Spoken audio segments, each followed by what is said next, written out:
মানব জীবনে হেদায়েত অত্যন্ত গুরুত্বপূর্ণ। হেদায়েত যদি আপনার আমার হাত থেকে হাত ছাড়া হয়ে যায়, তাহলে আপনার সবকিছু থেকেও আপনি শূন্য, সবকিছু থেকেও শূন্য। অতএব হেদায়েতকে মূল্যায়ন করিয়েন। যারা হেদায়েত পেয়েছি, আমরা সঠিক দিন পেয়েছি, দিন পাওয়ার পরে সেটাকে আঁকড়ে ধরার চেষ্টা করিয়েন। দিন পেয়েছেন, আমরা অনেকে মনে করি যে আমি তো সহিহ আকীদার হয়ে গেলাম, বাস দৈনন্দিন 5 ওয়াক্ত নামাজ পড়লাম, মামলাতে আমাদের বেখবর, লেনদেনে আমাদের বহু ঘাটতি, আখলাক চরিত্রতে বলতে নেই ইন্না লিল্লাহি ওয়া ইন্না ইলাইহি রাজিউন। সুবহানাল্লাহ। তো সহিহ আকীদা হবে আপনার দৈনন্দিন ইবাদত বন্দেগীতে সুন্নাহর অনুসরণে কোরআন সুন্নাহ ভিত্তিক জীবন যাপন করার মধ্য দিয়ে আপনার মানুষের সাথে লেনদেনে, মানুষের সাথে আচরণে, মানুষের সাথে মাআমালাতে দৈনন্দিন জীবনটা আপনার আনুগত্যের জীবন হবে। এজন্যই হেদায়েত আল্লাহর পক্ষ থেকে হেদায়েত হচ্ছে বান্দার প্রতি সবচেয়ে বড় নিয়ামত। সহিহ মুসলিমের হাদিস নাম্বার 2721। এখানে নবী সাল্লাল্লাহু আলাইহি সাল্লাম চমৎকার একটি দোয়া শিখিয়ে দিয়েছেন। নবী সাল্লাল্লাহু আলাইহি সাল্লাম অল্প কথা, একবার অল্প কথায় ব্যাপক কিছু আপনি চাওয়া, কথা অল্প বললেন লেকিন অনেক কিছু চেয়ে ফেললেন। আপনি আল্লাহর কাছে বলবেন আল্লাহুম্মা ইন্নী আসআলুকাল হুদা, হে আমাদের রব, হে আমাদের প্রতিপালক আল্লাহ, আপনার কাছে আমরা হেদায়েত চাচ্ছি। কি চাচ্ছি? হিদায়াত চাচ্ছি। আল্লাহুম্মা ইন্নী আসআলুকাল হুদা ওয়াত তুকা ওয়াল আফাফ ওয়াল গিনা। আল্লাহু আকবার, সুবহানাল্লাহ। তাকওয়াশীল হওয়া, তাকওয়া মানে কি?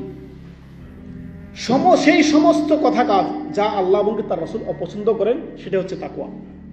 আল্লাহর ভয় সর্বদা অন্তরে রাখা হচ্ছে, তার নাম হচ্ছে তাকওয়া। আল্লাহ তাআলা বলছেন ওয়ালিমান খাফ, যে ব্যক্তি আল্লাহকে ভয় করবে, ওয়ালিমান খাফা মাকামা রাব্বিহি জান্নাতান, যে ব্যক্তি আল্লাহকে ভয় করবে তার জন্য 2টি বাগান আল্লাহ স্পেশাল জান্নাতে রেখে দিয়েছেন। সুবহানাল্লাহ। তো ভয়টা সাধারণ কোনো কিছু নয়। তো এই দোয়াটি অত্যন্ত গুরুত্বপূর্ণ। অন্য কিছু শিখতে না পারলেও অন্ততপক্ষে মাসনুন যে দোয়াগুলো রয়েছে, যে সুন্নতি যে দোয়াগুলো রয়েছে দৈনন্দিন আমাদের জিকির আজকারের মধ্যে, এগুলো ঢুকিয়ে নেবেন। এর মধ্যে এই দোয়াটি সহিহ মুসলিমের হাদিস নাম্বার বললাম, অল্প কথায় অধিক কিছু চাওয়া।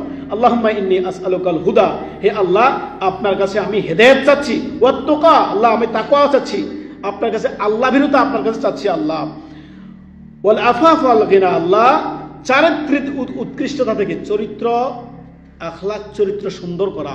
সুবহানাল্লাহ। নবী সাল্লাল্লাহু আলাইহি সাল্লাম বলেছেন মিজানের পাল্লায় সবচেয়ে ভারী হবেন মানুষের কি? হুসনুল খুলক, উত্তম চরিত্র। আল্লাহ আপনার কাছে উত্তম চরিত্র চাচ্ছি। তারপরে শেষ দিকে ওয়াল আফাফ ওয়াল গিনা, আল্লাহ আপনার কাছে সচ্ছলতা চাচ্ছি। মানুষ যখন দারিদ্র হয়ে যায়, অসচ্ছল হয়ে যায়, মানুষের ঈমানের হালাত ঠিক থাকে না। অতএব আল্লাহর কাছে দৈনন্দিন এই দোয়াটি আপনি করবেন, আল্লাহুম্মা ইন্নী আসআলুকাল হুদা ওয়াত তুকা ওয়াল আফাফ ওয়াল গিনা, হে আল্লাহ আপনার কাছে আমি কি চাচ্ছি? হিদায়াত চাচ্ছি, সচ্ছলতা চাচ্ছি। আল্লাহ আপনার কাছে আমি চাচ্ছি চরিত্রের উৎকৃষ্টতা, অর্থাৎ উত্তম চরিত্রবান হওয়ার জন্য আল্লাহ আপনার কাছে আমি দরখাস্ত করছি। আমরা এইভাবে দৈনন্দিন মাসনুন দোয়াগুলো পড়তে পারি। দোয়া পড়তে তার টাকা পয়সা লাগে না, কিছু সময়